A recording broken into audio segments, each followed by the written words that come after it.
大家好，今日我哋嚟傾一個超正嘅話題，可能會徹底顛覆你對生髮嘅認知。呢支唔係普通生髮水咁簡單，簡直係一場頭皮賦能科技嘅宏偉打擊。一齊嚟睇下未來嘅頭皮護理究竟係點樣嘅。唉，先講養煩心事，相信好多人都感同身受。你有冇試過市面上各種各樣嘅生髮產品？錢就使咗唔少，剛開始用嗰陣好似幾次層層金，但一停用，大鑊啲頭髮跌得仲勁過以前，嗰種白忙一場嘅挫敗感，真係有苦自己知，超難受。其實呢背後係有科學原因嘅，為咗令大家聽得更明白，我打個比喻啊。傳統嘅生髮方法就好似俾支拐杖你隻腳受傷咗，撐住佢係行到路，但你隻腳本身並無好返，支拐杖一彎，你即刻就企唔穩。但我哋今日講嘅呢個技術就唔同啦，佢更似係一次徹底嘅骨科手術。佢嘅目標唔係俾個外部支撐你，而係從根源上將你副骨骼修復好，等你靠自己嘅力量重新企返起身，想點行就點行。冇錯，呢個就係問題嘅核心。傳統方法我哋叫佢做刺激模式，就好似你拿住條鞭去打一匹已經好攰㗎嘛，逼佢衝刺，短時間睇佢好似跑快咗，但實際上你係透支緊佢最後嗰點體力，加速佢崩潰，所以一停落嚟反彈就會特別嚴重。而我哋今日要介紹嘅呢個修復模式，思路完全相反，佢就好似幫一塊貧瘠嘅土地去鬆土施肥淋水，將個土壤環境成個養好佢，等啲種子靠自己嘅生命力重新發芽粗壯成長，呢啲先叫真正嘅根治。好，講咗咁多，呢個聽落咁神奇嘅修復模式背後嘅科學道理到底係咩呢？我哋即刻進入一個全新嘅篇章，答案就係佢生物活性孕窩精華。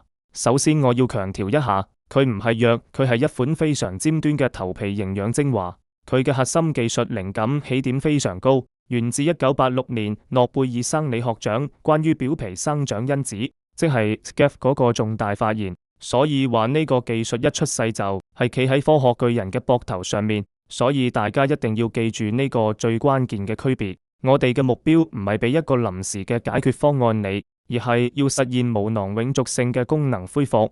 講白啲就係要你個毛囊自己醒返，重新開始正常開工。行咁接下來我哋就掘深少少，睇下呢項技術到底係點樣喺細胞層面做嘢嘅。呢項技術嘅核心係一種叫做唾液酸寡糖嘅物質，簡稱 SAO。重點係佢唔係咩化學合成物，而係通過非常先進嘅專利技術，從頂級嘅食用孕窩裏面提取出嚟嘅，係一種純天然嘅生物活性小分子。這一點就令佢同市面上嗰啲靠化學成分刺激嘅嘢，從根本上劃清咗界線。咁呢個 SAO 到底係點起作用嘅呢？呢張圖就解釋得好清楚。你可以將佢想象成一把萬能生物鎖匙，佢可以同時打開兩扇大門。第一扇門打開，佢會全面改善你嘅頭皮環境，就好似我哋頭先講嘅幫塊地鬆土施肥。第二扇門打開呢，佢會直接向毛囊下達一個指令，哇，喂兄弟，該開工啦，開始生頭髮啦。你睇雙管齊下，呢個過程具體嚟講分兩步走。第一步，當 SAO 被頭皮吸收之後，佢會說服我哋自己嘅細胞去生成一種叫 EB1 嘅關鍵生長信號。然後第二步，呢個叫 EB1 嘅信號兵就開始做嘢啦。佢一方面會去叫醒嗰啲正在瞓大覺嘅休眠母囊，等佢哋重新開始生頭髮；另一方面呢，佢仲會保護好我哋現在仲健康嘅頭髮，等佢哋命長啲。你可能會話，哇，聽落好似好勁，但有冇證據先？當然有，最關鍵係呢啲唔係我哋自己隨口噏嘅。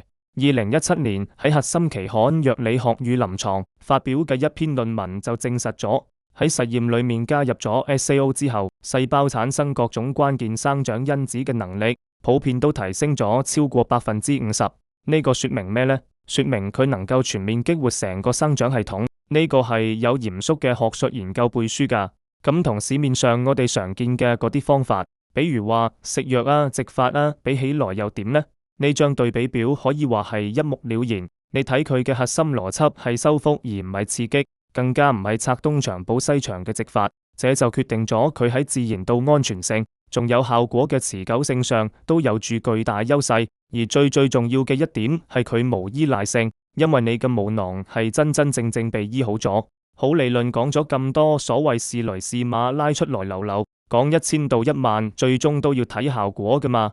當然啦，一項咁牛嘅技術都唔係一日就練成嘅。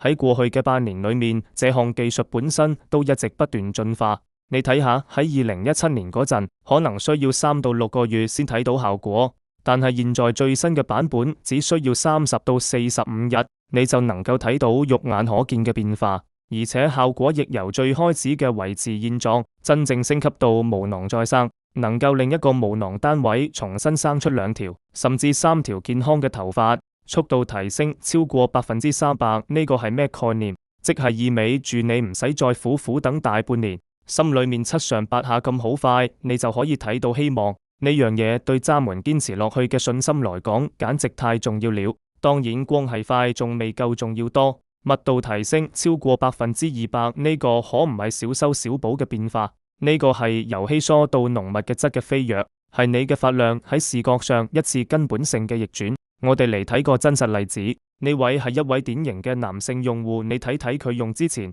頭頂髮旋呢一塊已經好稀疏，頭皮都睇得清清楚楚。再睇用完之後，你仔細睇，唔單止頭髮變多咗，成個頭頂嘅覆蓋度都上返嚟。呢個髮量睇落去完全就係2個人嚟㗎。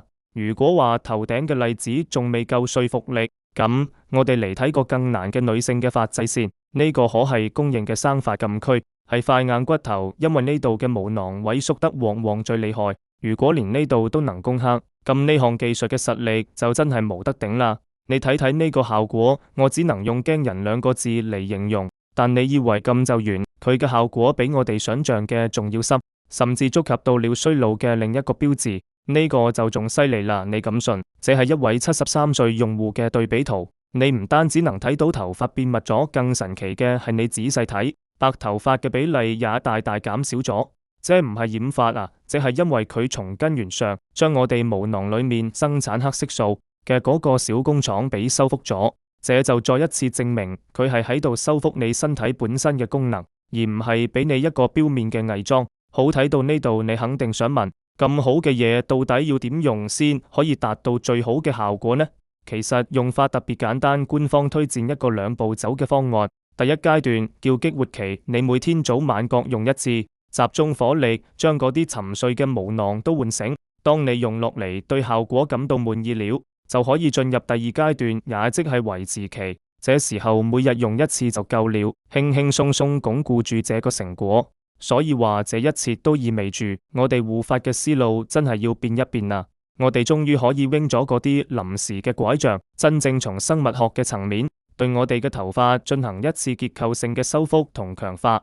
所以你睇，這已經不僅僅係長出幾條頭髮咁簡單，佢係關於揾返我哋身體本來嘅機能，更加係關於重建嗰份失去咗嘅自信。這項技術同佢喺生髮領域嘅應用係正正式式獲得咗全球認可㗎，而且有一堆國際專利喺度保護佢。你睇呢啲專利嘅含金量非常高，覆蓋咗美國、日本、中國，仲有香港同澳門啲地方。咁樣說明咩嘢？講明從 SAO 嘅提取技術到用佢嚟促進毛髮生長，呢個方法都係獨一無二受法律保護嘅。呢個唔係邊個都能隨便模仿到嘅。最後我想留一個問題俾你，如果真係有一次機會可以從根源上重建你嘅頭髮，讓佢恢復到幾年前嘅狀態，這對你嘅生活又意味住咩呢？感謝收睇，我哋下期再見。